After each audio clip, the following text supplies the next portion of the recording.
जय माता की। आप सभी का हमारे YouTube चैनल जय माता की में बहुत बहुत स्वागत है। जैसा कि हम भगवान भोलेनाथ के 12 शिवलिंगों के बारे में अपने इस कड़ी में जुड़े हुए हैं। आज हम उसी कड़ी में भगवान भोलेनाथ के 5वें ज्योतिर्लिंग श्री केदारेश्वर यानी केदारनाथ जी और छठे ज्योतिर्लिंग श्री भीम शंकर जी के आविर्भाव की कथा और उनके महात्म्य को जानेंगे। उससे पहले यदि आप हमारे चैनल पर अभी अभी नए आए हैं तो चैनल को कृपा करके सब्सक्राइब कर लीजिए और घंटी जैसे दिखने वाले बटन को भी दबा लीजिए ताकि आने वाली नई वीडियो की नोटिफिकेशन आपको सबसे पहले मिल सके। तो शुरू करेंगे श्री केदारेश्वर जी महाराज की कथा।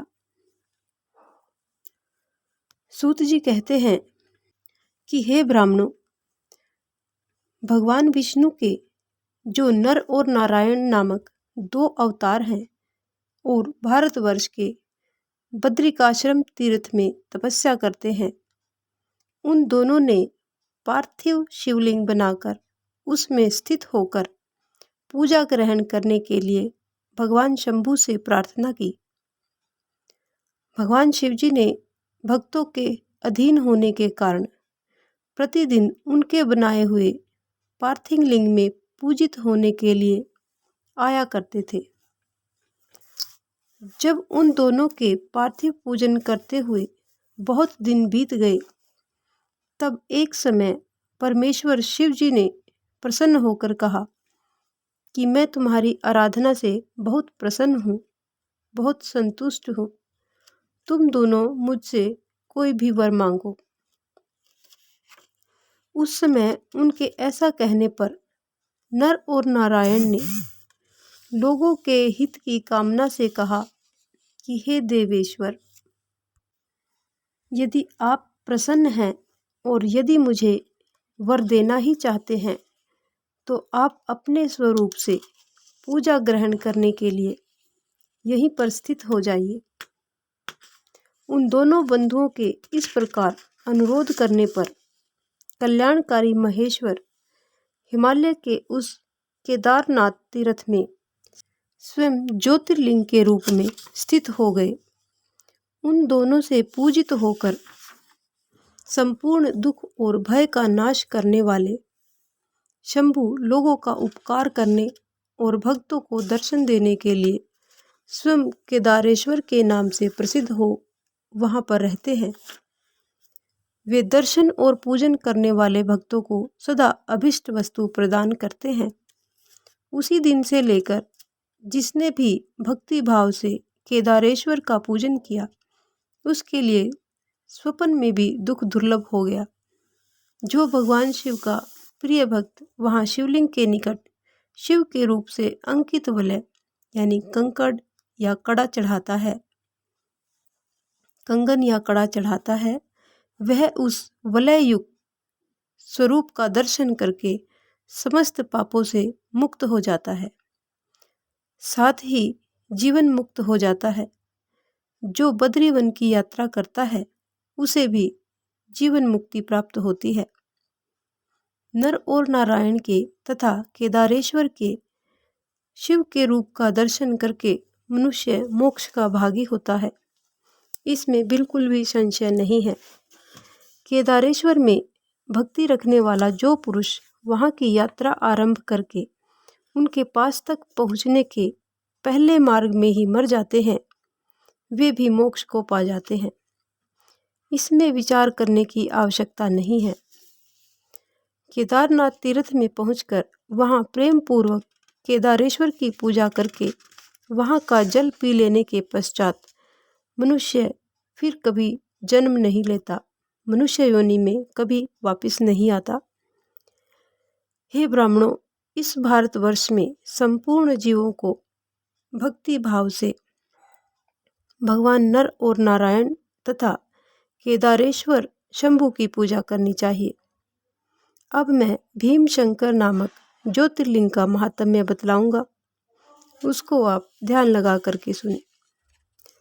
काम रूप देश में लोकहित की कामना से साक्षात भगवान शंकर ज्योतिर्लिंग के रूप में अवतीर्ण हुए। उनका यह स्वरूप कल्याण और सुख का आश्रय है।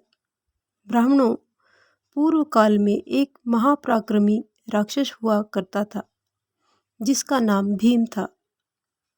वह सदा धर्म का विध्वंस करता और समस्त प्राणियों को दुख देता था। वह महाबली राक्षस कुंभकर्ण और कर्कटी के गर्भ से उत्पन्न हुआ था तथा अपनी माता के साथ संबा पर्वत पर निवास करता था। एक दिन समस्त लोगों को दुख देने वाले भयानक पराक्रमी दुष्ट भीम ने अपनी माता से पूछा कि माँ, मेरे पिताजी कहाँ हैं? तुम अकेली यहाँ क्यों रहती हो? मैं यह सब कुछ जानना चाहता हूँ, अतः यथार्थ बताओ। कर्कटी बोली कि बेटा, रावण के छोटे भाई कुंभकर्ण तेरे पिता थे। भाई सहित महाबली वीर को श्री राम ने मार डाला। मेरे पिता का नाम कर्कट और माता का नाम पुष्कसी था। विराध मेरे पति थे जिन्हें पूर्व काल में राम ने मार डाला। अपने प्रिय स्वामी के मारे जाने पर मैं अपने माता पिता के पास रहती थी। एक दिन मेरे माता पिता अगस्त्य मुनि के शिष्य सुतीक्ष्ण को अपना आहार बनाने के लिए गए। वे बड़े तपस्वी और महात्मा थे। उन्होंने कुपित होकर मेरे माता पिता को भस्म कर डाला। वे दोनों मर गए।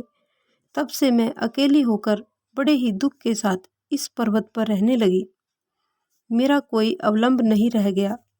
मैं असहाय और दुख से आतुर होकर यहाँ निवास करती थी। इसी समय महान बल पराक्रम से संपन्न राक्षस कुंभकर्ण, जो रावण के छोटे भाई थे, यहाँ पर आए।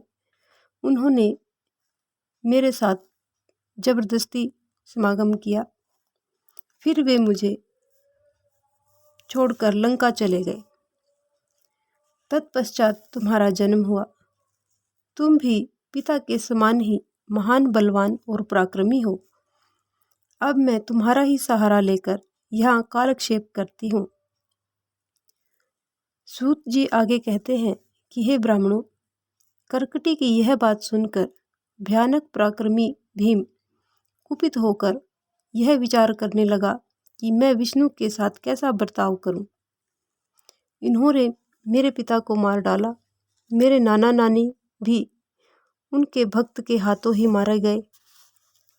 विराध को भी इन्होंने मार डाला और इस प्रकार मुझे बहुत दुख दिया। यदि मैं अपने पिता का पुत्र हूँ तो श्री हरि को पीड़ा अवश्य दूंगा। ऐसा निश्चय करके भीम महान तप करने के लिए चला गया। उसने ब्रह्मा जी की प्रसन्नता के लिए 1000 वर्षों तक महान तप किया। तपस्या के साथ साथ वह मन ही मन इष्ट देव का ध्यान किया करता था।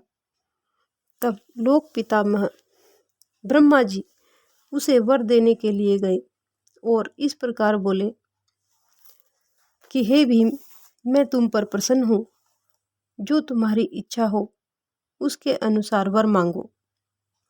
इस पर भीम बोला कि हे देवेश्वर कमलासन, यदि आप मुझ पर प्रसन्न हैं और मुझे वर देना चाहते हैं तो आज मुझे ऐसा बल दीजिए जिसकी कहीं भी तुलना ना हो।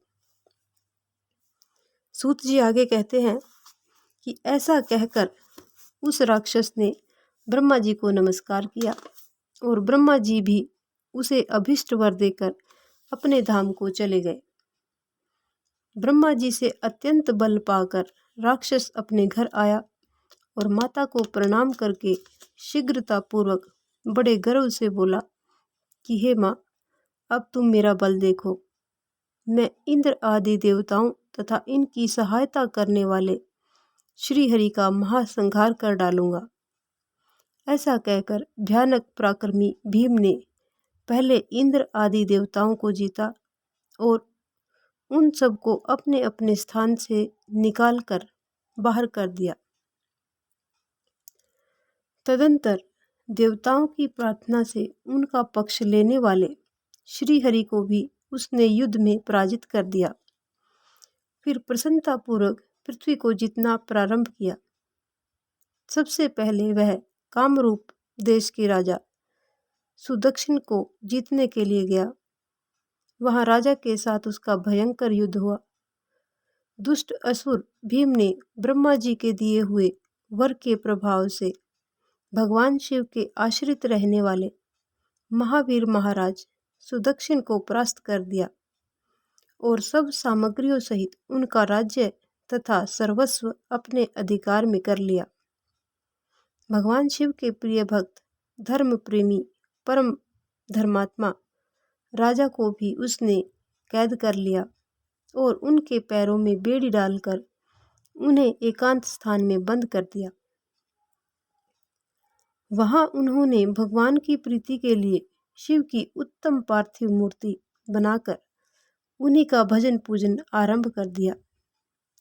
उन्होंने बारंबार गंगा जी की स्तुति की और मानसिक स्नान आदि करके पार्थिव पूजन की विधि से शंकर जी की पूजा संपन्न की। विधि पूर्वक भगवान शिव का ध्यान करके वे प्रणव युक्त पंचाक्षर मंत्र ओम नमः शिवाय का जप करने लगे। अब उन्हें दूसरा कोई काम करने के लिए अवकाश नहीं मिलता था। उन दिनों उनकी साध्वी पत्नी राजवल्लभा दक्षिणा प्रेम पूर्वक पार्थिव पूजन किया करती थी। वे दंपत्ति अनन्य भाव से भक्तों का कल्याण करने वाले भगवान शंकर का भजन करते और प्रतिदिन उन्हीं की आराधना में तत्पर रहते थे। इधर वह राक्षस वर्ग के अभिमान से हो यज्ञ कर्म आदि सब धर्मों का लोप करने लगा और सबसे कहने लगा, तुम लोग सब कुछ मुझे ही दो। महर्षियों, दुरात्मा राक्षसों की बहुत बड़ी सेना साथ लेकर उसने सारी पृथ्वी को अपने वश में कर लिया। वह वेदों, शास्त्रों, स्मृतियों और पुराणों में बताए हुए धर्म का लोप करके शक्तिशाली होने के कारण सबका स्वयं ही उपभोग करने लगा। तब सब देवता तथा ऋषि अत्यंत पीड़ित हो महाकोशी के तट पर गए और भगवान शिव की आराधना तथा स्तवन करने लगे। उनके इस प्रकार स्तुति करने पर भगवान शिव अत्यंत प्रसन्न हो देवताओं से बोले कि हे देवगण और महर्षियों, मैं प्रसन्न हूँ, आप वर मांगिए। तुम्हारा कौन सा ऐसा कार्य है जिसे मैं सिद्ध करूं? देवता बोले कि हे देवेश्वर, आप अंतर्यामी है, अतः सबके मन की सारी बातें जानते हैं, आपसे कुछ भी अज्ञात नहीं है। प्रभु महेश्वर कुंभकर्ण से उत्पन्न कर्कटी का बलवान पुत्र राक्षस भीम ब्रह्मा जी के दिए हुए वर से शक्तिशाली होकर देवताओं को निरंतर पीड़ा दे रहा है। अतः आप इस दुखदायी राक्षस का नाश कीजिए और हम पर अपनी कृपा दिखलाइए। भगवान शंभु ने कहा कि हे देवताओं, कामरूप देश के राजा सुदक्षिण मेरे श्रेष्ठ भक्त हैं, उनसे मेरा एक संदेश कह दो, फिर तुम्हारा सारा कार्य शीघ्र ही पूरा हो जाएगा। उनसे ये कहना कि कामरूप देश के अधिपति महाराज सुदक्षिण, प्रभु तुम मेरे विशेष भक्त हो, अतः प्रेम पूर्वक मेरा भजन करो। दुष्ट राक्षस भीम ब्रह्मा जी का वर पाकर प्रबल हो गया है, इसलिए उसने तुम्हारा तिरस्कार किया है, परंतु अब मैं उस दुष्ट को मार डालूंगा, इसमें संदेह नहीं है। सूत जी आगे कहते हैं कि हे ब्राह्मणों, तब उन सब देवताओं ने प्रसन्नतापूर्वक वहां जाकर उन महाराज से शंभु की कही हुई सारी बातें कह सुनाई। उनसे वह संदेश कहकर देवताओं और महर्षियों को बड़ा आनंद प्राप्त हुआ और वे सब के सब शीघ्र ही अपने अपने आश्रम को चले गए।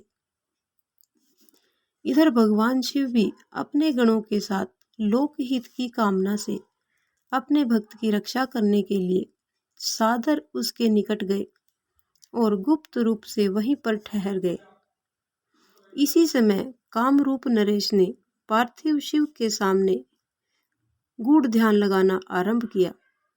इतने में ही किसी ने राक्षस से जाकर कहा कि राजा तुम्हारे नाश के लिए कोई पुष्चरण कर रहे हैं, यानी कोई योजना बना रहे हैं।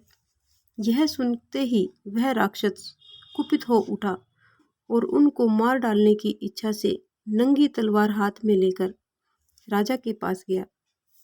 वहां पार्थिव आदि जो सामग्री स्थित थी उसे देखकर तथा उसके प्रयोजन और स्वरूप को समझकर राक्षस ने यही माना कि राजा मेरे लिए ही कुछ कर रहा है, अतः सब सामग्रियों सहित इस नरेश को मैं बलपूर्वक अभी नष्ट कर देता हूँ।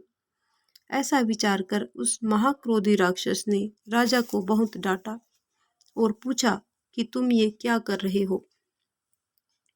राजा ने भगवान शंकर पर रक्षा का भार सौंपकर कहा कि मैं चराचर जगत के स्वामी भगवान शिव का पूजन करता हूँ। तब राक्षस भीम ने भगवान शंकर के प्रति बहुत तिरस्कार युक्त दुर्वचन कहकर राजा को धमकाया और भगवान शंकर के पार्थिव लिंग पर तलवार चलाई। वह तलवार उस पार्थिव लिंग का स्पर्श भी नहीं कर पाई कि उससे साक्षात भगवान भोलेनाथ वहां पर प्रकट हो गए और बोले कि देखो मैं भीमेश्वर हूँ और अपने भक्त की रक्षा के लिए प्रकट हुआ हूँ।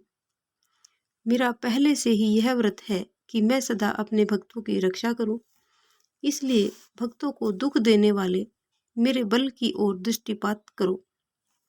ऐसा कहकर भगवान शिव ने पिनाक से उसकी तलवार के 2 टुकड़े कर डाले।